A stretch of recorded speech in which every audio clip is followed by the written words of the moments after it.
Well, good afternoon, everybody. We are back live on HireMilitary again today, and we're on LinkedIn, Facebook, and the YouTube channel. So go to YouTube, follow us there, subscribe, whatever you got to do.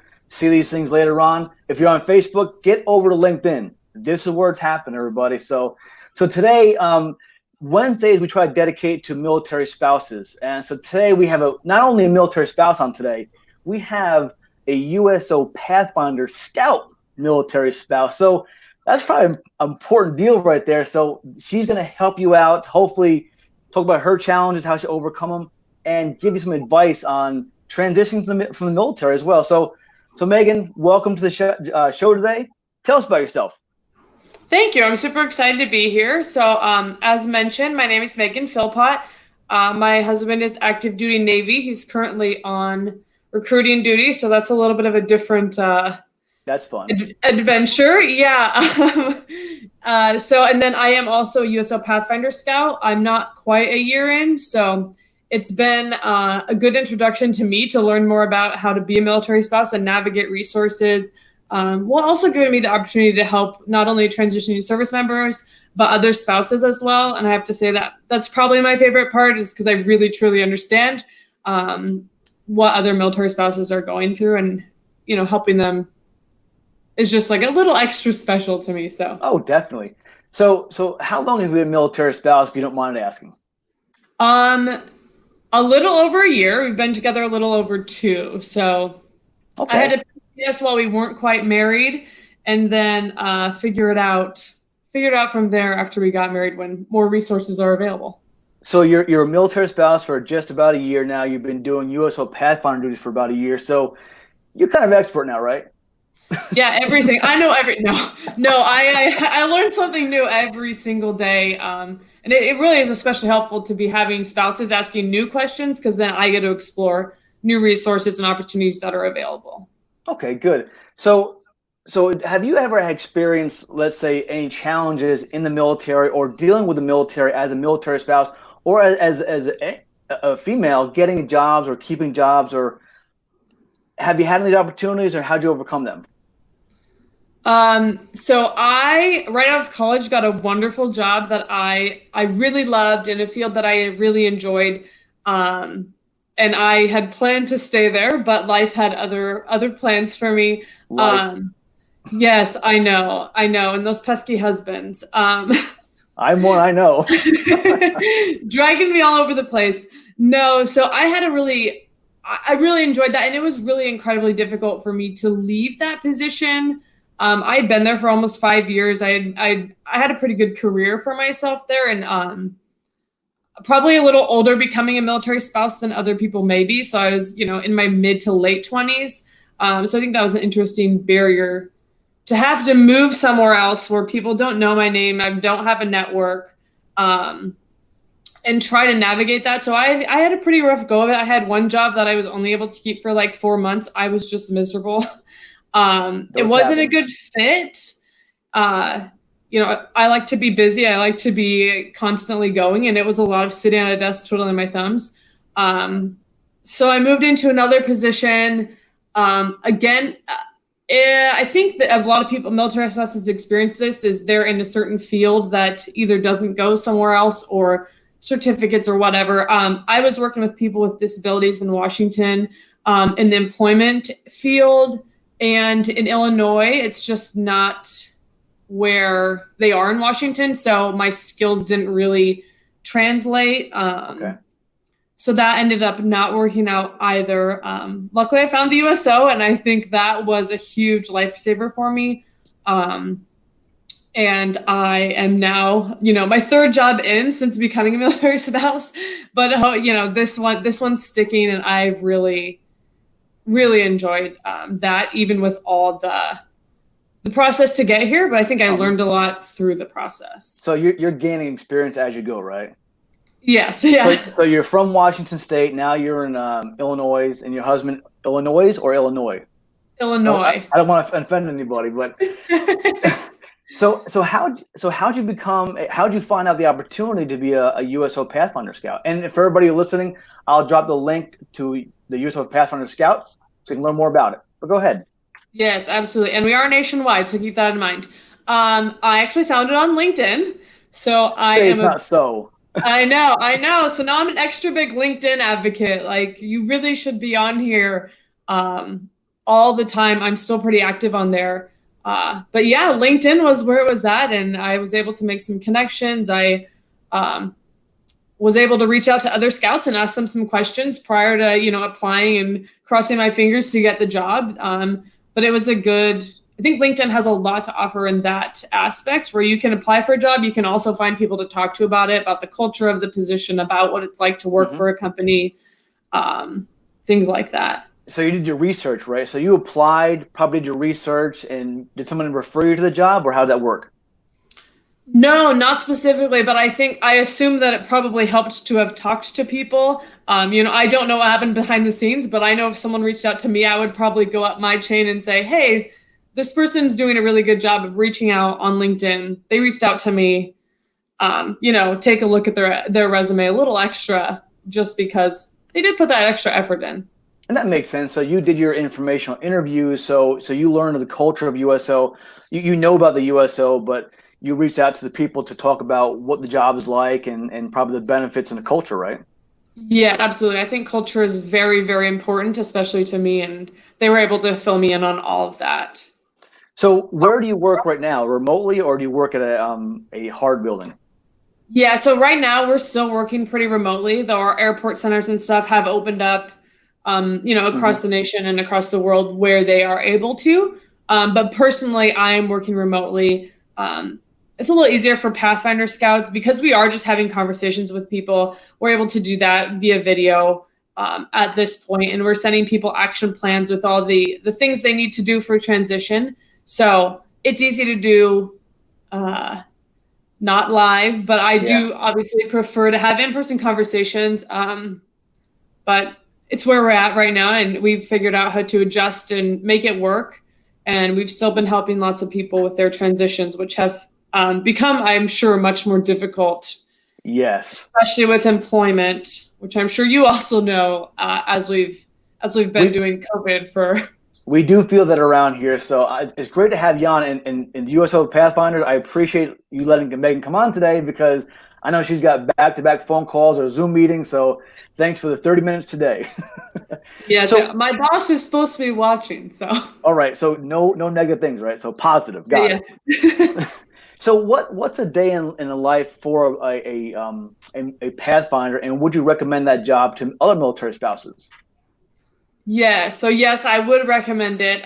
Like I said, I learn a lot from it every day, and I think it will help both of us and during the military, and as my husband transitions out. He's got a while to go, but a day in the life. So mostly what we do are called get-centered interviews. So we spend up to an hour meeting with people after they've signed up to learn about everything they do. We run through all of our 8 focus areas. Our big ones are going to be employment, education, VA benefits, but we also do financial readiness, family strength and wellness, legal, anything you kind of need.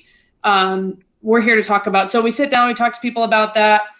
We take all the information and notes we've taken, go back to the drawing board. Some of the resources we may already know and have readily available. If we don't, then we get our research caps on and start looking and digging for resources, talk to the team. We prefer to always have like a person to connect someone with, and we prefer to always have had experience with an organization before we send people there. Of course. The idea is that we want to know that they're going to do a good job before we send people there. Welcome to the show. So yeah, and then we do a lot of follow-up. So a lot of my day is spent, sending out emails. Hey, how's it going? Do you need any new resources? My favorite is getting emails that say, I got a job from a connection that you made. They're the best, right? Yes. Yeah. So we just had someone get hired with Lowe's, and we're super excited because we had just connected with them. And then, just talking people through resources as they navigate them, helping people figure out, does HireMilitary make the most sense? What kind of skill bridge program is going to make the most sense? HireMilitary is flexible. There's other ones that are a little less flexible, but that might be the fit for you. Exactly. So helping people navigate just all those questions, connecting the people who can answer the questions. I think the big thing is that we're not necessarily the experts on all of these things. We are just the connectors. We know who is the expert on all of these things. That's very valuable, though. Yes, yeah, because we can't know everything. As much as we would like to, we can't have depth of knowledge on all 8 of our focus areas. So our big job is to know people who do have that knowledge and can provide it for our clients. So you have 8 focus areas. What do you think, personally for you, what are your favorite 2 focus areas that maybe you can give the most information to or help someone out the most? Obviously, I think employment is the big one. I really enjoy it. Everybody wants that, right? And everybody needs that. But one of our kind of little hidden gems, especially in Illinois, is our family strength and wellness. And I think it's really important for spouses, especially we're in recruiting, so there's no installation near us. There's not a lot of resources. Great Lakes is 3+ hours away. Scott Air Force Base is another 2 at least. So we kind of miss out on that. And there's National Guard, a lot of National Guard and reservists in the area too. So I really enjoy connecting spouses to some of our virtual programming, just to connect with other spouses, because I think that can bring a lot of networking opportunities, not just for like, hey, we're chatting, we're having a coffee connection and we're talking to each other about our kids and our life and all of this, but maybe they know someone or they've had a job that makes sense for someone to talk about. Mm-hmm. So that's probably one of my most favorite things, because then I also get to connect with those spouses offline of Pathfinder and just get to know people, which is, I think, valuable in all of those other areas. So I'll tell you, USO Pathfinders and Megan, you're valuable links in the military transition space. So before we go on, if you have any questions out there, type it on the LinkedIn chat box, and I'll try to ask Megan the question. If you're on Facebook watching, I can't do 3 or 4 screens. I have 1 screen or 2 screens, so come over to LinkedIn, join us. So Megan, as a military, so who's your clientele? Because this is Military Spouse Wednesday, but do you work with transition veterans, and who do you work with? Who's your clients? So our big client is going to be people who are active duty, who are in that last year prior to their separation or retirement date, and then following a year into. So unlike maybe a program that you would go through as you're exiting the military, we're going to be there for another year. Because it is a process, and I'm sure, as you know, transition isn't just like, hey, I had my last day and now everything's great. So we're there for another year. And then reservists, National Guard, and spouses can use our services at any time. I think the thought behind that is that spouses, as we discussed, your spouse was doing this for 25 years. It's not just one transition period. It's transition period after transition period throughout the life cycle. And then same with reservists and Guard. They may have some different needs that don't just occur in that last year, because they're going to have civilian jobs probably. And that may change, every couple of years. Or they may want a better job, or they may want to explore going back to school, and we can help them explore how they can best do that. That makes sense. So for transitioning veterans, you have a 24-month window to use the USO Pathfinder program. 24 months. Don't waste that opportunity, because like Megan pointed out, there's so much resources they can provide for you. They can, they can link you with people. They can link you with jobs. It's very, very valuable. So what are some tips that you may give a transitioning veteran and a military spouse as they transition from the military? I think the big one is to start early. I hear that a lot, but people don't do it though. I know. We get a lot of people that are like, oh, it's next week. And, start early. I have some clients who have started 2 or 3 years out just preparing. They're obviously not applying for jobs, but they're thinking, do I want to do a skill bridge program? What do I want to do? Do I want to go to school? Do I need to save for this? How do I need to prepare? Because that could take a couple of years. We obviously don't suggest starting to apply for positions at that point, but all the other things you can start getting in order 2 or 3 years out. Start working on certificates, start working on whatever you can early. And I think just utilize all of the things that the military is offering. Use SkillBridge. Whoever you go through to do that, use it. It's available to you. Obviously, your command has to sign off on it, but most of the time that will happen. And that's a really valuable tool that is available to you and you should use. I think at any level, there's a program somewhere that is willing to work with you. I know we like HireMilitary because it is a lot more flexible. But depending on we do refer to all sorts of skill bridge programs, and so do we. We don't specifically say, hey, we're HireMilitary, come with us. We tell them all the programs because we can't help the 240,000 people that transition each year. We can't possibly do that. So hiring our heroes, shift, whatever it is, we say, listen, go with them all. Who gets you the best opportunity? We'll talk with you. Yeah, and we're big on that. Find what makes sense for you. Yeah. We don't want to push people, just like you're saying. We don't want to push people. Do HireMilitary, do HOH, do this. Mm-hmm. Do what makes sense for you and your family. And I think that's another big thing that people need to. Yes. There's not one path for transition. It can look different for everybody. Maybe it starts at a certain point for some people, or maybe some programs work and some programs don't. And we always ask that people, if they find a program that we've referred them to and it's not for them, come back to us. We'll find you a different program that will work. Again, 24 months, something will work, right? Yes, we hope so.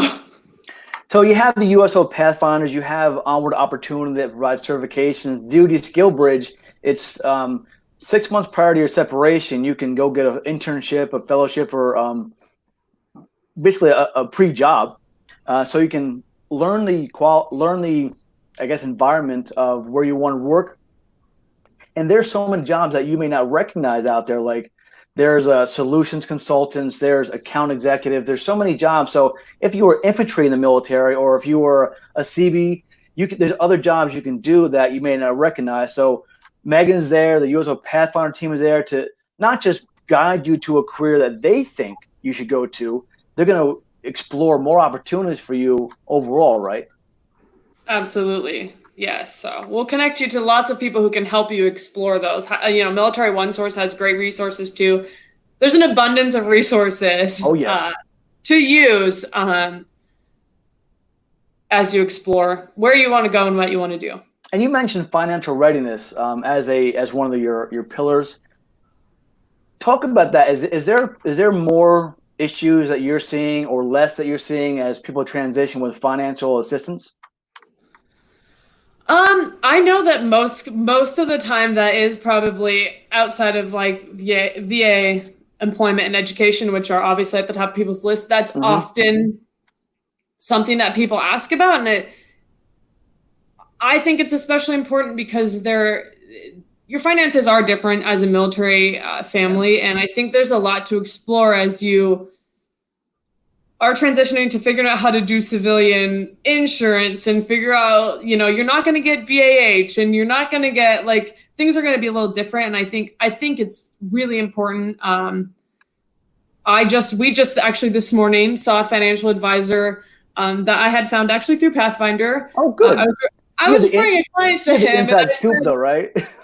Yeah. So, sometimes we use the resources we're giving to clients, but I think it's just important because the military operates a little differently than a civilian company. They might miss your paycheck and you're just going to have to tough it out until the next one, or until they get it figured out, which probably isn't going to happen as a civilian. So making sure that you do have plans in place for those kind of things, and just how to use your TSP and what does that mean and what does it look like and how can you budget within, maybe sometimes the second spouse, the spouse is working, sometimes you're not. How do you manage how things may change over the time that you're in the military? True. I'll tell you, when we decided to separate or retire from the military, probably 3 years earlier, we decided to change our mindset and how we spent money, and we paid off all of our debt. And I'll tell you, for a military transition, that relieved or reduced or eliminated so much of our stress because we had no bills to pay. So no matter what we did when we get out, how much money we made, how much the VA process gave us, we were going to be fine. We had nothing to worry about. So I would encourage everybody to start paying off their debt. I know it's not always easy. It's not. I had debt for years. It was a tough conversation that we had to have. We had it. Hopefully I won. She won. We both compromised, and she always wins. But we decided together we had to change how we spent money and how we saved money, because now we can enjoy our lives after 25 years in the military. So that was, for us, it was awesome. Megan, do you refer people to, let's say, USA Jobs, or do you go over the federal resume with people? Yes, yeah. So we, again, wouldn't go over it ourselves. Yeah. The most we would probably do is take a peek and say, oh, you really need to go see somebody about this. If we can, we'll refer to installations. I work with Scott Rather at the Scott Air Force Base Airman and Flying Readiness Center a ton. And we have a lot of workshops. So we have a workshop coming up here next Monday, I believe it is, the 20th. It's specifically on federal resumes, where you can log on, learn about them, and get connected to people who can help you with that. I know USA Jobs was doing some webinars on their own that we would refer people to. Yeah. Yeah. Unfortunately, they were like all sold out, even though it was a free event, for quite a while. So depending if people had gotten an early start or not, some of those may not have been available. But yes, federal resumes is another big thing that we work with people on. Again, I would refer them to an installation, probably, if there was someone there that I really trusted and worked with a lot. Otherwise, we'll find you a resource to work with, USA Jobs or American Job Center. We'll find you something. So I'm looking at your LinkedIn profile, and I'll link Megan's profile to the post after this is over, because I can't multitask. I'm not good at that. So it says here you're a certified adult distance running coach. What's that mean, and how do you become one of those? I just have level 1. I'm not like so certified. I did briefly try to coach other people. That was kind of the idea. I'm super passionate about running, and I wanted to share that with other people. So I mostly just use it for myself and my husband, who has recently become a runner. But it's I've got my book that'll tell me what paces I need for this time on a half, and I'm happy to help friends and stuff. It was kind of one of those things that the fun of it kind of wore off, trying to help people with it for gainful employment. So I really just enjoy it. And if anyone ever wants to message me about running, I will talk your ear off about it. And I think it's a good stress reliever as a military family. I think sometimes you need a few minutes away from everybody and everything to kind of take a minute to yourself. I think my husband has found that the stress of recruiting can be a little less if he goes for a run when he gets home. That's funny. So it seems to be there may be some background noise or some sound issues, Megan. So if you have a Wi-Fi, if you want to go to your non-Wi-Fi, but it looks like we have bad sound issues right now. So let me see here. Let me see if I can refresh something. I'll try to resolve the sound issue. But if not, so yeah, it sounds like the reverberation sound. So let's try another time. Go ahead. Can you turn this fan off? Maybe that's it. It's coming. It's noise coming back at us. So if you have headphones, that may work too. But in the meantime, if you have any questions from the audience, we'll try to answer them, and we'll try to resolve those sounds, because Megan provided great information, and it seems like my sound's funny too.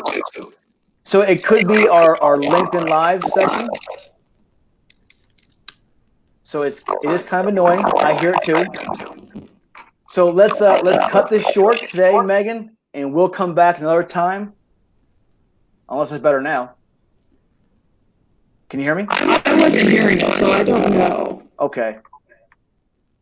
All right. So, Megan, thanks for joining us today. And we'll come back on another time with you, because you had a lot of information for us. So we'll try this again soon, maybe next Wednesday or Wednesday after that. And we'll bring you back on, because you give us a lot of information. But Megan, thank you very much. And I will make the adjustments to link you on this post soon.